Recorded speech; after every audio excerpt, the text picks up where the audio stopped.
Detective Alex Peterson had seen it all in his 25 years on the force. From petty thefts to high-profile drug busts, he thought he had seen the worst of the worst. But nothing could have prepared him for the case that would change everything. It all began with a string of murders across Manhattan, the likes of which had never been seen before. Each victim had been brutally tortured and killed in a similar manner, and each one had been used to create disturbing works of art. The first victim was a young woman in her early 20s. Her body was found in a rundown warehouse in downtown Manhattan. She was naked, her body covered in cuts and bruises. But it was the artwork on the walls that left Alex and his team stunned. The paintings were a surreal mix of colors and shapes, but they all shared one thing in common. They were all made from the victim's blood and flesh. The killer had used her body to create his art. As Alex and his team delved deeper into the case, they discovered that this was not the first time this killer had struck. In fact, there had been a string of similar murders across the city over the past year. Each victim had been used in the same manner, and each one had left behind a twisted masterpiece.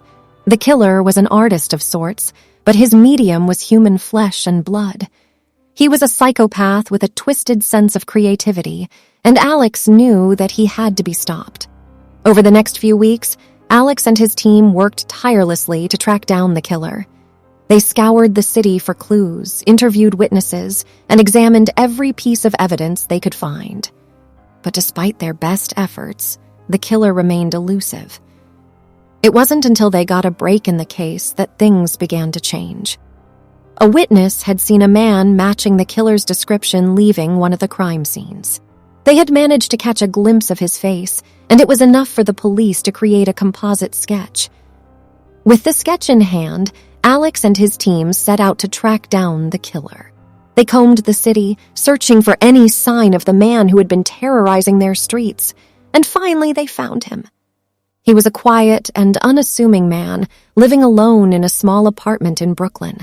He had no criminal record, no history of violence, but he did have a basement full of disturbing artwork and a collection of weapons that matched the ones used in the murders. Under questioning, the killer, whose name was Edward, confessed to the crimes. He claimed that he was an artist and that he had been inspired by the works of Salvador Dali and other surrealist painters. He saw his victims as nothing more than canvases, raw materials for his twisted creations. It was a sick and twisted worldview, one that Alex couldn't even begin to understand. But the case was closed, and the killer was behind bars. Alex hoped that the families of the victims could find some solace in knowing that justice had been served. But even after Edward was locked away, Alex couldn't shake the feeling that there were others out there like him, hiding in plain sight, waiting to unleash their own brand of twisted creativity on the world. Over the years, Alex became obsessed with understanding the psychology behind these types of killers.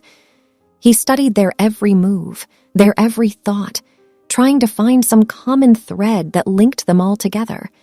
And in his research, he discovered something that shook him to his core. He found that many of these killers were driven by a deep-seated desire for recognition and fame. They wanted to be remembered, to be talked about long after they were gone. This realization led Alex down a dark path. He became obsessed with understanding the minds of these killers, and he began to see their twisted creativity in everything around him. He saw the dark, twisted beauty in the graffiti on the walls, in the scrawls of madmen in mental hospitals, in the abandoned buildings that littered the city. Alex's obsession grew, and he became consumed by the idea of catching these killers before they could strike again. He worked tirelessly, day and night, poring over files and reports, searching for any clue that could lead him to the next twisted artist. And then, one day, it happened. Another body was found, and it was clear that it was the work of the same killer that Alex had been searching for. This time, however, the killer had left a clue, a cryptic message written in blood on the wall. Alex knew that this was his chance. He rallied his team and they set out to find the killer, determined to put an end to his reign of terror once and for all. The hunt was long and grueling, But finally, they found him. The killer was a young man, barely out of his teens, with a haunted look in his eyes.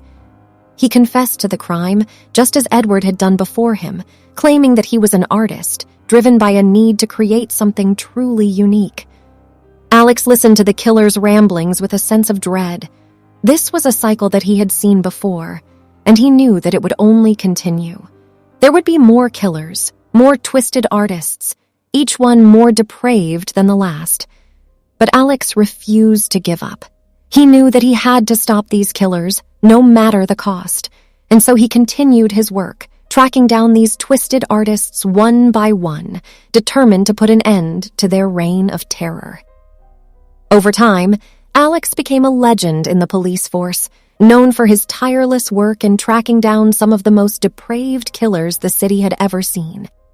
He retired after 35 years on the force and spent the rest of his days studying the psychology of these twisted artists, hoping to one day find a way to stop them before they could claim any more victims. And as the years went on, Alex knew that his work would never truly be finished. There would always be more killers, more twisted artists, waiting to unleash their dark creations on the world. But he also knew that he had done everything in his power to stop them. And that was enough.